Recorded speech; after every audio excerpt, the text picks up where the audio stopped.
আসসালামু আলাইকুম। আশা করি সবাই ভালো আছেন এবং সুস্থ আছেন এবং আপনাদের ইনভেস্টমেন্ট জার্নি অবশ্যই ভালো যাচ্ছে। যদিও শেয়ার মার্কেটের কন্ডিশন আমরা জানি যে খুব একটা ভালো যাচ্ছে না, বাট আশা করি সবাই ধৈর্য সহকারে ইনভেস্টমেন্ট করতে পারতেছেন। সো আজকের ভিডিও টপিকটা হচ্ছে যে বাংলাদেশের পরিপ্রেক্ষিতে সঞ্চয়পত্র বা savings certificate, treasury bond, share market অথবা এফডিআর কোথায় আসলে ইনভেস্টমেন্ট করা উচিত। আমরা আজকে সেফ সাইড ইনভেস্টমেন্টের জন্য যে ইনস্ট্রুমেন্ট গুলো আছে সেগুলো নিয়ে কথা বলবো এবং ভিডিও লাস্টে দেখাবো আপনি 1 লাখ টাকা কোন ইনস্ট্রুমেন্টে রাখলে অ্যাপ্রক্সিমেটলি কত টাকা রিটার্ন পাবেন আফটার 1 ইয়ার। তাহলেই আপনারা বুঝতে পারবেন এবং কম্পেয়ার করতে ইজি হবে আপনাদের জন্য।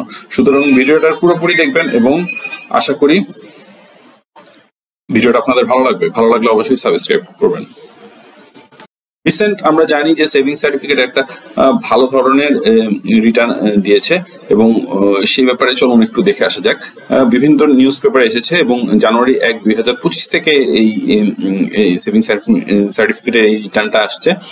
সুতরাং চলুন এটা নিয়ে আলোচনা করা যাক। ফার্স্টলি কারেন্টলি সেভিং সার্টিফিকেটের যে ইন্টারেস্টটা আছে সেটা 11.04% থেকে 11.676% এবং ট্রেজারি বন্ডের ইন্টারেস্ট রেট বেড়ে যাওয়ার সাথে সাথে গভর্নমেন্ট ইন্টারিম গভর্নমেন্টও সেভিং সার্টিফিকেটের ইন্টারেস্ট রেট বাড়িয়ে দিয়েছে এবং সেটা এখন পর্যন্ত 12.4% রেখেছে 7.5 লাখের জন্য এবং সেকেন্ড সেভিং সার্টিফিকেট 7.5 লাখের জন্য অ্যাবভ যেটা আছে তার জন্য 12.37% রেখেছে, যেটা কিনা আগে ছিল 11 মানে কারেন্টলি চলতেছে 11.28% interest for up to 15 lakh after the maturity period এর পরে 10.30% between 15 lakh to 30 lakh এবং তারপরে আবার 9.3% more than 30 lakh যাদের ইনভেস্টমেন্ট। তো আমরা দেখতে পারতেছি যে সেভিং সার্টিফিকেট কিন্তু গ্র্যাজুয়ালি ভালোই ইন্টারেস্ট রেট বাড়ানো হয়েছে এবং মোটামুটি একটা হিসাব করলে আর পেনশন স্কিম আগে যেটা ছিল 11.76 অথবা 9.75% সেটা এখন হচ্ছে 12.55 এবং 12.37% এর কাছাকাছি। সো ওভারঅল আমরা বলতে পারি প্রায় 1% এর মতো সেভিং সার্টিফিকেটে 1.2% এর মতো সেভিং সার্টিফিকেটে ইন্টারেস্ট রিটার্নটা বেড়েছে। সো হোপ আপনারা একটা ধারণা পেয়ে গেলেন এবং নেক্সট যদি আমরা যাই সেভিং সার্টিফিকেটের পরে তাহলে আমরা ট্রেজারি বন্ডটা একটু দেখতে পারি। হ্যাঁ, ট্রেজারি বন্ডটার ব্যাপারে অনেক ভিডিও আছে, আপনারা তাদের কাছ থেকে অলরেডি হয়তো আইডিয়া পেয়েছেন। আমি একটু সিম্পলি আপনাদের দেখিয়ে দিই যে নর্মালি ট্রেজারি বন্ড আমরা ব্যাংকের মাধ্যমে অথবা কোনো একটা স্টক ব্রোকারের মাধ্যমে কিনতে পারি। যে আপনার একটা বিও অ্যাকাউন্ট আছে, বিও অ্যাকাউন্ট দিয়ে আপনি শেয়ার মার্কেটও করতে পারেন, ট্রেজারি বন্ডও কিনতে পারতেছেন। তো ওরা ট্রেজারি বন্ডটা কিনে দিবে আপনাকে এবং আপনার যে বিও অ্যাকাউন্টের এগেনস্টে যে ব্যাংকিং অ্যাকাউন্টটা থাকবে সেই চ্যানেলের মাধ্যমেই আপনার রিটার্নের টাকাটা জমা হবে। So hope clear. আর ব্যাংকের মাধ্যমে করলে যে সকল ব্যাংক ট্রেজারি বন্ড বিক্রি করে শুধুমাত্র সেই সকল ব্যাংকে আপনি ট্রেজারি বন্ডটা কিনতে পারবেন। ট্রেজারি বন্ডের যে ইন্টারেস্ট রেট বা রিটার্নটা আসে সেটা অ্যানুয়ালি সেমি অ্যানুয়ালি আসে, মানে 6 মাস অন্তর অন্তর আসবে এবং ইনভেস্টমেন্ট অ্যামাউন্টটা 1 লাখ অথবা এর গণতিক হতে হবে যে 1 লাখ অথবা 2 লাখ অথবা 3 লাখ, 1,50,000 টাকা আবার হবে না। সো এরকম একটা ব্যাপার এবং এক্সপেক্টেড রিটার্ন যেটা কারেন্টলি মোরলেস 11.99% আছে, এটা প্রতি মাসেই যেহেতু যখন অকশন হয় তখন রিটার্নটা আবার রিক্যালকুলেট হয়। সুতরাং প্রতি মাসেই রিটার্নটা চেঞ্জ আসবে। যদিও রিটার্নটা চেঞ্জ আসলেও এটা আমি একটা কাট অফ ইল্ড 2 ইয়ার ট্রেজারি বন্ডের রিটার্নটাকে আমি দেখাচ্ছি। যদিও ইন্টারেস্ট রেটটা প্রতি মাসে চেঞ্জ আসে বা এখানে বছর প্রতি দেখানো হয়েছে, বাট প্রতি মাসে কিন্তু খুব গ্র্যাজুয়ালি ভোলাটাইল ভাবে চেঞ্জ হয় না, বছর অনুযায়ী আপনার কম বেশি হয় এবং কারেন্টলি প্রায় এভারেজে 12% এর কাছাকাছি আসে, যেটা একটা ভালো দিক অফ ইনভেস্টমেন্ট। সুতরাং আপনারা ট্রেজারি বন্ডও অপশনে রাখতে পারেন। এরপরে ব্যাংকিং এফডিআর সম্বন্ধে আমি বিভিন্ন ব্যাংকের ওয়েবসাইট ঘাটায় দেখলাম এবং ব্যাংকের সাথে খবর নিয়ে দেখছি যে মোটামুটি 8% to 11% এর মধ্যে একটা রেট এফডিআর থাকে 3 মাস অন্তর বা 6 মাস অন্তর। আর এবং এই রেটটা আসলে যেগুলো হচ্ছে আমাদের সোনালী ব্যাংক, মানে যেগুলো ব্যাংকের একটু লিকুইডিটি বেশি, অথবা যেগুলো ব্যাংকের গভর্নমেন্টের মানে বাংলাদেশ ব্যাংকের কন্ট্রোলটা বেশি, সে সকল ব্যাংক একটু কম দেয় কারণ সেফটির জন্য। আর যে সকল ব্যাংক নিজেদের ফান্ডের এখন একটু ক্রাইসিস আছে, বাট ফান্ড বেশি বাড়াতে চাচ্ছে, তাদের একটু বেশি দিতে হয় বলতে আপনার 10% to 11%। তো আমি মোটামুটি দেখলাম যে 9.5 থেকে 10% এর মতো আপনি মোরালেস একটা গুড ব্যাংকে রাখতে পারেন। এবং অনেকে চিন্তা করে যে ব্যাংকে টাকা রাখা কি সেফ হবে কিনা এফডিআর এ। আসলে এখানে একটু বলার আছে যে বাংলাদেশ ব্যাংক চায় না কোনো ক্লায়েন্টের টাকা ব্যাংক ডিফল্ট করুক, কারণ ব্যাংকের কাছে মানুষ আস্থা নিয়ে টাকা জমা রেখেছে। আচ্ছা, এরপরও যদি ডিফল্ট করে তাহলে অ্যাটলিস্ট বাংলাদেশ ব্যাংকের গভর্নমেন্ট বলছে যে অ্যাটলিস্ট 2 লাখ টাকার পর্যন্ত ইনশিওর করবে। যেমন আপনি যদি একটা ব্যাংকে 20 লাখ টাকা পর্যন্ত রেখে দেন এবং সেখানে কিন্তু আপনি 2 লাখ টাকার ইন্স্যুরেন্সই পাচ্ছেন। কথার কথা, যদি এরকম ডিফল্টার হওয়ার চান্স খুবই কম, কারণ বাংলাদেশ ব্যাংক কন্ট্রোল নিয়ে নিবে এবং বাংলাদেশ ব্যাংক যাদের টাকা আছে সেটা আস্তে আস্তে পরিশোধ করার দায়ভার নিয়ে রাখে, এটা আমরা আগেও দেখেছি। তো আমার যেটা ধারণা যে আপনারা অ্যাটলিস্ট অল্প অল্প করে, মানে ধরেন আপনি 20 লাখ টাকা আছে, 4টা ব্যাংক সিলেক্ট করেন, 4টা ব্যাংকে 4 ভাগে টাকা রাখেন বা 4 নামে টাকা রাখেন, বা একটা ব্যাংকেও আপনি 4 নামে টাকা রাখতে পারেন। তো যেটাই হোক, তাহলে আপনি একটু সেফ থাকবেন যদি আপনি একটু বেশি ইন্টারেস্ট নিতে চান। তো আর এখানে আরেকটা ব্যাপার আছে যে ব্যাংকের মধ্যে এফডিআর থেকে আরেকটু বেটার অপশনে গেলে ডবল বেনিফিট স্কিমটা আছে। যেমন আমি এটা ইউসিবি এর একটা ওয়েবসাইট খুলে রেখেছি এবং এখানে হলো 5 ইয়ার 6 মান্থের ডবল বেনিফিট। এরকম আরো কিছু ব্যাংক আছে, যেমন প্রিমিয়ার ব্যাংক, তারপরে এনআরবি ব্যাংক। তো এনআরবি গ্লোবালটা না, কিন্তু আবার গ্লোবালটা একটু ক্রাইসিসের মধ্যে আছে, ওদের আর একটু কম, 5 বছরে হয়তো। IFIC bank. তো এই ব্যাংকগুলা দেখা যায় যে মিনিমাম 50,000 টাকা ডিপোজিট নিয়ে এটাকে ডবল করার জন্য একটা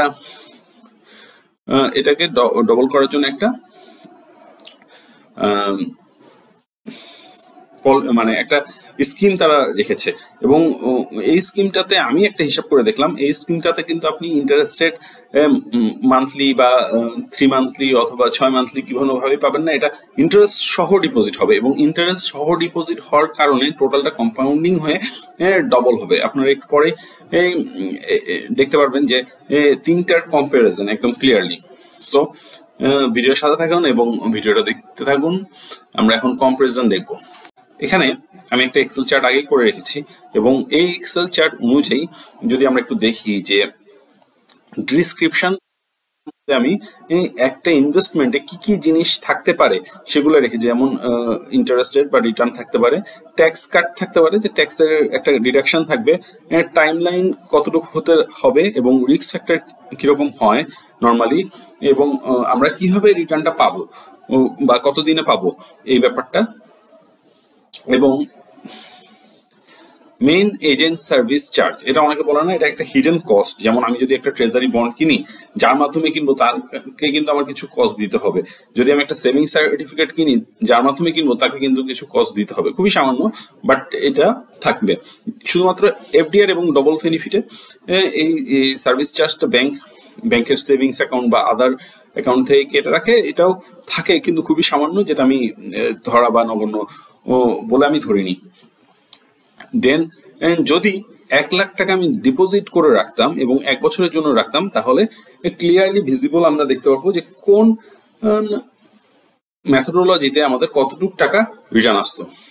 সো দেখা আসা যাক, যদি আমি ট্রেজারি বন্ডে রাখতাম এবং 1 বছরের মধ্যে যদি ইন্টারেস্ট ফ্ল্যাকচুয়েটও করতো, তাহলে অন অ্যান এভারেজ আমরা 12% মতো ইন্টারেস্ট মানে রিটার্ন আমরা পেতে পারি, এবং যার থেকে ট্যাক্স কাট হবে 5% সোর্স থেকে। টাইমলাইন মিনিমাম 2 বছরের ট্রেজারি বন্ড আছে, ম্যাক্সিমাম 20 বছরের আছে। এটা নিয়ে আমরা অন্য একটা ভিডিওতে কখনো আলোচনা করব যে মিনিমাম আর ম্যাক্সিমাম যে ব্যাপারটা, ওইটা কোনো ডিফারেন্সিয়েট করে কিনা। আর এখানে একটা বোঝার ব্যাপার আছে যে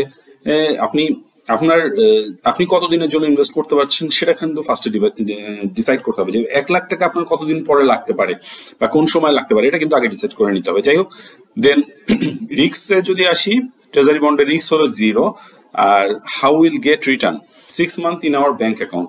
যেটা আমি আগে বলে আসছি, মেন এজেন্ট সার্ভিস চার্জ, এটা 1% থেকে 1.5% হতে পারে, আমি ধরে নিচ্ছি 1%। এবং 1 লাখ টাকা ডিপোজিট করলে 12% হারে যদি বাড়ে এবং 5% যদি আমার ট্যাক্স কেটে নেয় এবং 1% যদি আমার সার্ভিস চার্জ কেটে নেয়, তাহলে আমার অ্যারাউন্ড 10,400 টাকা ইয়ারে আমি 1 লাখ টাকার এগেইনস্টে পাবো। মোটামুটি ট্রেজারি বন্ড থেকে তো আমরা ধারণা করে নিচ্ছি যে কিরকম আমরা পাবো। দেন আসি হলো সেভিং সার্টিফিকেটে। সেভিং সার্টিফিকেটের নিউ রুল অনুযায়ী যদি আমি ধরি, তাহলে অ্যাটলিস্ট 12.20 বা 12.10 অন অ্যান এভারেজ একটা রিটার্ন আসতে পারে। আমি একটু বাড়াতে পারতাম, বাট আমি একটা সেফ সাইড ধরছি। এবং ট্যাক্স কাট হবে 5%, টাইম লাইন হবে মিনিমাম 3 ইয়ার্স, রিস্ক হবে লো, মিনিমামই রিস্ক থাকে। রিস্কটা থাকে এভাবে, যেমন যদি সেভিং সার্টিফিকেটের বলতে গেলে এখানে গভর্নমেন্ট যদি ডিফল্ট হয় বা বড় ধরনের কোনো ক্রাইসিস হয় দেশের, দেন শুধুমাত্র সেভিং সার্টিফিকেটের ওপর প্রবলেম হতে পারে। বাট ট্রেজারি বন্ড থেকে একটু কম সেফ, বাট মোরালেস সেফ, অনেক সেফই বলতে গেলে। Then how will get return, 3 month পর আমার যে রিটার্নটা আসবে সেটা ব্যাংক অ্যাকাউন্টে চলে আসবে। মেন এজেন্টের সার্ভিস চার্জটা এটা ট্রেজারি বন্ড থেকে কিছুটা কম হবে, 0.5%। যদি আপনি ব্যাংক থেকে করেন তাহলে একটু বেশি হতে পারে। যাই হোক, এটা আমরা ধরে নিয়েছি হলো 0.5%। এবং 1 লাখ টাকা যদি রাখি তাহলে 1 বছর পরে গিয়ে 10,900 টাকা আমি সেভিং সার্টিফিকেট থেকে পাবো। এবং এফডিআর এ যদি আসি, এফডিআর এর আমি আগে বলে নিয়েছি যে 9 থেকে 11% মধ্যে ইন্টারেস্ট রেট আপ ডাউন করে। ট্যাক্স কার্ডে থাকে হলো 10% মতো, 3 মাস অন্তর অন্তর আপনি ইন্টারেস্ট পেতে পারেন বা রিটার্ন পেতে পারেন। মিনিমাম মানে রিস্ক ফ্যাক্টরটা ডিপেন্ড করে যে আপনি কতটুকু গুড ব্যাংকে আপনার এফডিআরটা করতেছেন। যেমন এফডিআর কারো টাকায় ডিফল্ট হওয়ার কথা না হিসাবে বাংলাদেশ ব্যাংক সেটা চায় না, বাট প্রবলেম হতে পারে যে আপনার টাকা যখন আপনি চাচ্ছেন তখন তুলতে পারতেছেন না।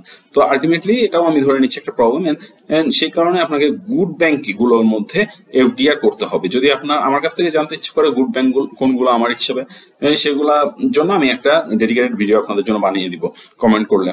হাউ উইল গেট রিটার্ন, 3 মাস অন্তর অন্তর রিটার্ন পাবো। এবং 1 লাখ টাকা যদি এফডিআর এ রাখি তাহলে 10% করে যদি আমাকে রিটার্ন দেয় তাহলে 9,000 টাকার মতো আমি ইয়ারলি পাবো। এবার আসি double benefit scheme. Double benefit স্কিমে ইন্টারেস্ট রেটটা, ডবল বেনিফিট স্কিম নিয়ে অনেকের অনেক কোশ্চেন থাকে এবং অনেকে চিন্তা করে 5 বছরের ডবল। একটা ফ্ল্যাট কিনলেও তো 5 বছরের ডবল হয় না, বা জমি কিনলেও তো এখন 5 বছরের ডবল হওয়াটা একটু ডিফিকাল্ট হয়ে গেছে। তো ব্যাংক কিভাবে 5 বছরের ডবল দিবে? আসলে কিন্তু ব্যাংকের এখানে বুঝতে হবে সেই ব্যাংকগুলাই দিচ্ছে যেগুলোর একটু লিকুইডিটি ক্রাইসিস আছে কারেন্টলি, বাট এটা 5 বছর পরে থাকবে না এমন। এবং অনেক ব্যাংক এরকম হয়েছে যে ট্রেজারি বন্ড বা বিলে এত বেশি ইনভেস্ট করে ফেলছে, কথার কথা, তাদের কাছে কিন্তু ক্যাশ লিকুইডিটি কমে গেছে ফান্ডের, বা কিছু ব্যাড লোন থাকতে পারে, সেগুলোর কারণে কমে গেছে ক্যাশ লিকুইডিটি। তো ইমিডিয়েট ফান্ডের দরকার হওয়ার কারণে তারা এই স্কিমটা রেখেছে। এবং এই স্কিমটাতে আমরা মনে করতে পারি না যে সব ব্যাংকে ডিফল্ট করবে। আমার হিসাবে কিছু কিছু ব্যাংক অবশ্যই এই স্কিমটাকে রাইটলি নিভাবে। এবং এটার কারণ হচ্ছে যে ট্রেজারি বন্ডের দেখেন আপনি রেট হচ্ছে 12.20। ব্যাংকের জন্য ট্রেজারি বিলের রেট অনেক সময় ফ্ল্যাকচুয়েট করে। যখন মানি ক্রাইসিস হয় একটা দেশের, তখন কিন্তু ক্রাইসিসের কারণে 15% পর্যন্ত ট্রেজারি বিলের রেট আপ ডাউন করে। হ্যাঁ, তো এই জায়গাগুলো যদি ব্যাংক ঠিকভাবে তাদের ফান্ডগুলো ইউটিলাইজ করতে পারে তাহলে 13.5% রিটার্ন দেওয়া তাদের জন্য খুব একটা ডিফিকাল্ট না। আচ্ছা, এখানে একটু পড়ে নেই, যেমন 1 লাখ টাকা যদি 5 বছর 6 মাসে 2 লাখ টাকা, ধরেন 5 বছরে 2 লাখ টাকা, তাহলে মনে হচ্ছে 20% রিটার্ন, কিন্তু এটা কিন্তু অ্যাকচুয়ালি 20% রিটার্ন না। কারণটা হচ্ছে যে আপনার যে ইন্টারেস্টটা বছর প্রতি আসবে সেটা আবার রিইনভেস্টমেন্ট হবে, এবং 4 বছর ধরে এভাবে করে ইন্টারেস্টটা রিইনভেস্টমেন্ট হয়ে সেখানেও আবার রিটার্ন জেনারেট করবে। এটাকেই বলতেছে হলো কম্পাউন্ডিং। এবং এই কম্পাউন্ডিং এর কারণে 1 লাখ টাকা 2 লাখ টাকা হবে। এবং বেসলি যদি আমরা হিসাব করি তাহলে এখানে কোনো ইনভেস্টমেন্টই, আগেরগুলোর কোনো ইনভেস্টমেন্টেরই কিন্তু রিটার্নটা রিইনভেস্ট করা হচ্ছিল না, বাট এটার রিটার্নটা রিইনভেস্টমেন্ট করা হবে তখনই যদি কিনা আপনি ওটাকে ঠিকমতো রিইনভেস্টমেন্ট করতে পারেন। আর বাকি এই ডবল বেনিফিটের যেটা, সেটা হচ্ছে ব্যাংকই অটোমেটিকলি আপনার ফান্ডটাকে রেখে তারা রিইনভেস্টমেন্ট করবে। তো ট্যাক্স কাট থাকবে 10% এর মতো, টাইম লাইন মিনিমাম। আচ্ছা, ট্যাক্স কাটের ব্যাপারটা বলে দিই, যদি টিন থাকে, আমার যে ট্যাক্স রেট গুলো দেখানো আছে এখানে সবগুলো কিন্তু টিন যদি থাকে তাহলে আপনার এরকম ট্যাক্স কাট হবে, নাহলে কিন্তু আরো 5% করে ট্যাক্স কাট বেড়ে যাবে। তো যাই হোক, টাইম লাইন হলো 5.6 ইয়ার। মিনিমাল মানে রিস্কটা মিনিমাল হতে পারে যদি আপনি গুড ব্যাংকে ইনভেস্ট করেন। এবং আরেকটা ব্যাপার মাথায় রাখবেন যে যখনই আপনি ধরেন আপনি 10 লাখ টাকা প্ল্যান করলেন, তাহলে আপনার নামে করতে হবে অথবা 5টা ব্যাংকে করতে হবে। তাহলে 2 লাখ টাকা করে করলে আপনার অ্যাটলিস্ট সিকিউর থাকে যে এই টাকাটা বাংলাদেশ ব্যাংকও ইনশিওর করতেছে যে এই টাকাটা অ্যাটলিস্ট একটা ক্লায়েন্ট ফেরত পাবে। How will get return? এই রিটার্নটা পেতে হলে আপনাকে 5 বছর 6 মাসই ওয়েট করতে হবে। হ্যাঁ, এবং main service agent service charge বলতে কিছু নাই, ব্যাংকের যে সার্ভিস চার্জটা ওটাই কাটবে, এর বাইরে কোনো সার্ভিস চার্জ নাই। সুতরাং যদি 13% করে আসে এবং 10% হারে আসে, তাহলে বছরে আপনি পাচ্ছেন হলো 12,150 টাকা 1 লাখ টাকার এগেনস্টে, যা এতগুলো ইনভেস্টমেন্টের থেকে এখনো পর্যন্ত বেশি, বাট একটু রিস্কিয়ার। হ্যাঁ, যদি আপনি পলিসি করে করেন তাহলে রিস্ক ফ্যাক্টরটা কম। দেন সবচেয়ে ইন্টারেস্টিং ব্যাপারে আসি, যেটা হলো গোল্ড। এবং এতগুলো ইনভেস্টমেন্ট যদি কেউ মনে করে যে আমি ইসলামিক শরিয়া মতো চলতেছি এবং ইসলামিক রুলসে কিন্তু গোল্ডটাকে কখনোই, গোল্ড হোল্ডিংটাকে কিন্তু কখনোই এটাকে সুদ খাওয়া বা কোনো কিছু এটা বোঝানো হয় না। হ্যাঁ, তো ইসলাম কেন মানুষের টাকাকে এত তাড়াতাড়ি বাড়াতে সহায়তা করতেছে? দেখেন, যদি সৌদিদের কথা চিন্তা করেন অথবা যে কোনো ওয়ার্ল্ডের যারা ইসলামিক কান্ট্রি আছে, তারা কিন্তু বাংলাদেশে আসলে গোল্ডটাকে কিপ করে না যে তা না, কিন্তু অনেক রিচ ফ্যামিলি বা দেখা যায় যে ওই রকম লেভেলের ফ্যামিলি যেমন বাইরে গোল্ড কিনে রেখে দিছে, বাইরে তো ডিজিটাল গোল্ডও আছে অথবা ফিজিক্যাল গোল্ডও আছে, তো গোল্ড কিনে রেখে দিছে, তো তাদের সুযোগগুলো আছে। কিন্তু আমাদের মতো ছোট ছোট 1 লাখ টাকার ইনভেস্টর, তাদের সুযোগটা কম। আমরা দেখা যায় গোল্ড কিনতে গিয়ে ভুলে অর্নামেন্ট কিনে ফেলি। অর্নামেন্টের কোনো ভ্যালু নাই ওইরকম ভাবে, কারণ অর্নামেন্ট আছে ভ্যালু, একদম যে নাই তা না, বাট এটা রাখাটাও একটু রিস্কি।